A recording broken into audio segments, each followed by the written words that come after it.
Conquer पाथर जोरी के मस्जिद लई चुनाए, ता ऊपर मुल्ला बांग दे, क्या बहरा हुआ खुदाए। पाहन पूजे हरि मिले तो मैं पूजूं पहाड़, ताते तो चाकी भली पीस खाए संसार। दोस्तों सादर अभिवादन, मैं हूं महेश कुमार वैद्य और आप देख रहे हैं एनजेपी इंडिया। कल कबीर जयंती थी। मैं कल ही इस विषय पर कुछ कहना चाह रहा था, मगर ज़रूरी कारणों से एक दिन देरी से अपनी बात कह रहा हूँ। बात कबीर जयंती की तो शुरुआत भी कबीर के दोहों से मैंने की है। कबीरवाणी आदमी की बजाय हिंदू मुसलमान बनकर झगड़ने वाले लोगों पर एक समान चोट करती है। मुझे भी कबीर जयंती पर बहुत कुछ कहना है, मगर मुश्किल ये है कि दुनिया बड़े लोगों की बात सुनती है। मेरे जैसा अदना सा आदमी इतनी बड़ी दुनिया को समझा भी कैसे सकता है। वैसे मुझे बहुत कुछ समझाना भी नहीं है, बस एक छोटा सा निवेदन कर रहा हूँ। अगर कबीर जयंती मना रहे हैं तो मेरे भाई जरा कबीर की शिक्षाओं पर अमल कर लीजिए और पाखंड करना और पाखंडियों का साथ देना छोड़ दीजिए। देश भी बच जाएगा और दुनिया में प्रेम भी बढ़ जाएगा। यही बात अगर मेरी जगह प्रधानमंत्री नरेंद्र मोदी कहेंगे तो देश और दुनिया उनकी बात शायद मुझसे कहीं अधिक मजबूती से, कहीं अधिक ध्यान से सुन पाएगी। मोदी का जिक्र इसलिए कर रहा हूं क्योंकि पीएम पद का उम्मीदवार घोषित होने के बाद अपनी पहली रैली में उन्होंने अंधश्रद्धा पर ही सबसे अधिक चोट की थी। कबीर की जन्मस्थली काशी उनकी चुनावी कर्मस्थली है। 13 सितंबर 2013 को भाजपा की ओर से प्रधानमंत्री पद का उम्मीदवार घोषित होने के ठीक 2 दिन बाद मोदी की पहली रैली 15 सितंबर को हरियाणा के रेवाड़ी जिला मुख्यालय पर हुई थी। यकीन नहीं हो तो यूट्यूब पर जाइए और सुन लीजिए मोदी ने कैसे भारत और पाकिस्तान को अंधश्रद्धा से मुक्त होने की नसीहत दी थी, अंधश्रद्धा से लड़ने का आह्वान किया था। कबीर का चिंतन भी तो यही है कि पाखंड छोड़ो और वैज्ञानिक चित्त विकसित करो। लेकिन यहाँ तो पूरे देश में अंधविश्वास से जुड़ी घटनाओं की बाढ़ आई हुई है। अपवादों को छोड़कर तमाम टीवी चैनल्स और अखबार अंधविश्वास परोस रहे हैं। पाखंड से जुड़ी घटनाओं को सत्य सिद्ध करने के लिए ताकत लगाई जा रही है। ज्योतिष के नाम पर जो ज्ञान बांटा जा रहा है वह बहुत डरावना है। ऐसा लगता है जैसे हम फिर 16वीं शताब्दी की ओर बढ़ चले हैं। सरेआम लोगों को बेवकूफ़ बना रहे विभिन्न पंथ संप्रदाय के लोग टीवी चैनल्स पर छाए हुए हैं और खुद को वरिष्ठ पत्रकार बताने वाले उनके गुणगान करने में लगे हुए हैं। ऐसी स्थिति में कबीर और उनकी शिक्षा कहाँ रह जाती है। ये तो बहुत बुरी बात है मोदी जी। आपकी रेवाड़ी रैली में कही गई बातों को तो हजारों पाखंडी आज ठेंगा दिखा रहे हैं और आप चुप हैं। ये भारत की उन संतानों के साथ भद्दा मजाक है जो अपने श्रम से देश बना रहे हैं। लोगों को धर्म का डर दिखाकर अपने माया जाल में फंसाने वाले लोगों की माया का पर्दाफाश करने वाले का नाम ही तो कबीर है। उन्होंने यही तो पर्दाफाश किया था।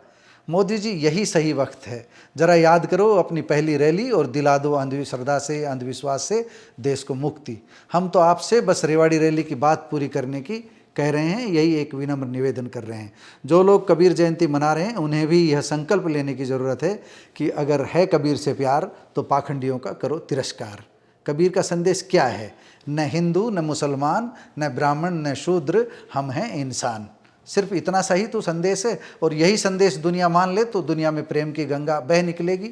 आप कबीर को सुनेंगे तो कथनी करनी का भेद मिट जाएगा। मैं इस बहस में नहीं पड़ रहा कि कबीर की जाति क्या थी, उनका पंथ क्या था, वह जुलाहे थे या कुछ और, मगर बीजक सहित उनसे जुड़े जिन ग्रंथों का भी मैंने गहराई से अध्ययन किया है उसे एक बात पूरी तरह स्पष्ट है कि मध्यकालीन भारत में व्याप्त पाखंड पर चोट करने के लिए उन्होंने बेबाकी से अपनी बात कही थी।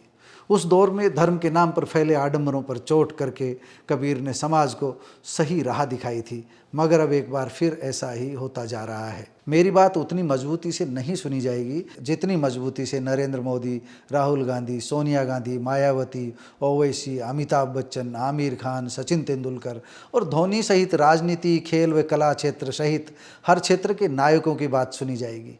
यह तभी संभव होगा जब लोगों की नज़र में नायक बने ये बड़े लोग खुद अंधविश्वास से दूर रहकर दूसरों को श्रद्धा और अंधश्रद्धा का अंतर समझाने की पहल करेंगे। इसलिए मैं मोदी के साथ साथ अन्य सभी से भी अपील कर रहा हूँ, मगर दुर्भाग्य ये है कि जो लोग समाज को दिशा दिखाकर कबीर की राह पर चला सकते हैं उनमें से अधिकांश खुद अंधविश्वास की जकड़ में हैं। यही मेरी चिंता का सबसे बड़ा कारण है। इनसे क्या उम्मीद की जा सकती है? मगर पता नहीं, मुझे नहीं लगता मेरे पास कोई दूसरा रास्ता भी है। हो सकता है किसी को मेरी बात चुभे और उसका ज़मीर जाग जाए, उसे सद्बुद्धि आ जाए। अगर वक्त रहते नहीं संभले तो 1 से 2% चालाक लोग धर्म के नाम पर सबको डरा कर दुनिया को फिर वैज्ञानिक सोच से वंचित कर देंगे। ये केवल हिंदू धर्म की बात नहीं है, बल्कि हर धर्म में कुछ थोड़े से ठेकेदार ऐसे हैं जिन्होंने धर्म के नाम पर दुकान सजाकर लोगों को डर दिखाना और खुद के लिए धन जुटाना शुरू किया हुआ है।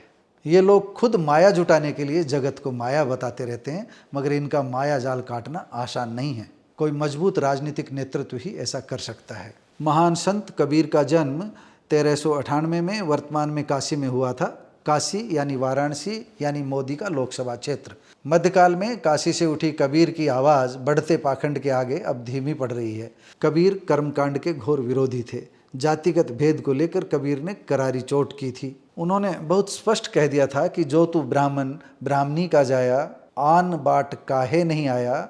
उनका कहने का अर्थ यही था कि सभी का जन्म एक ही तरीके से हुआ और जन्म से सब एक ही तरह दुनिया में आए, तो फिर यहाँ कोई ब्राह्मण कोई शूद्र कहाँ से बन गया। कबीर का मानना था कि गंगा स्नान आदि तब तक बेकार है जब तक कि मन पवित्र नहीं होगा। तभी तो उन्होंने कहा कि नहाए धोए क्या हुआ जो मन की मैल न जाए, मीन सदा जल में रहे धोए बास न जाए। यह कबीर का तीखा कटाक्ष है। मछली तो सारा समय जल में रहती है, गंगा में रहती, मगर उसकी बदबू नहीं जाती। तो इसी तरह गंगा स्नान से बदबू तब तक नहीं जाएगी जब तक मन पवित्र नहीं होगा। खैर, आज जिन बातों को कोई बोलने की हिम्मत नहीं कर पा रहा, उन बातों को कबीर बहुत पहले बोल गए थे। आइए कबीर को पढ़ें, उनकी वाणी सुनें और अंधविश्वास मुक्त समाज बनाने में सहयोग करें।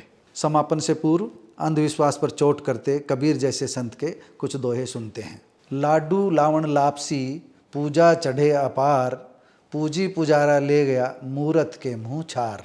आप समझ गए होंगे किस तरह कबीर ने इस दोहे के माध्यम से कटाक्ष किया है। मूंड मुंडाया हरि मिले, सब कोई ले मुंडाए, बार बार के मूंडते भेड़ ने बैकुंठ जाए। उन्होंने भेड़ का उदाहरण देकर ये समझाने का प्रयास किया है कि कितनी बार भेड़ के बाल उतरते हैं, बैकुंठ जाना होता तो भेड़ ही चली जाती। माटी का एक नाग बनाकर पूजे लोग लुगाया, जिंदा नाग जब घर में निकले ले लाठी धमकाया। ये कबीर ने समाज के चिंतन को बहुत बारीकी से समझा और झकझोरा है। जिंदा बाप कोई नहीं पूजे, मरे बाद पुजवाए, मुट्ठी भर लेकर के चावल कोए को बाप बनाए। आप समझ गए होंगे हम कितने ज़्यादा पाखंड से घिरे हुए हैं। घर में बुजुर्ग माता पिता का आदर नहीं करते, लेकिन जब वह ब्रह्मलोक में चले जाते हैं, दूसरी दुनिया में चले जाते हैं, तब पीछे से श्राद्ध के नाम पर कौओं को भोजन कराते हैं। और अंत में हिंदू और मुसलमान कहलाने वाले दोनों समुदाय के लोगों को नसीहत देता एक दोहा, और फिर मैं अपनी बात समाप्त करूंगा। हिंदू कहे मोहे राम प्यारा, तुर्क कहे रहमाना, आपस में दो लड़ी लड़ी मुए, मर्म ने को जाना। आपका बहुत बहुत धन्यवाद। आपसे एक निवेदन, कृपया हमारे चैनल को लाइक एवं सब्सक्राइब अवश्य करें। धन्यवाद।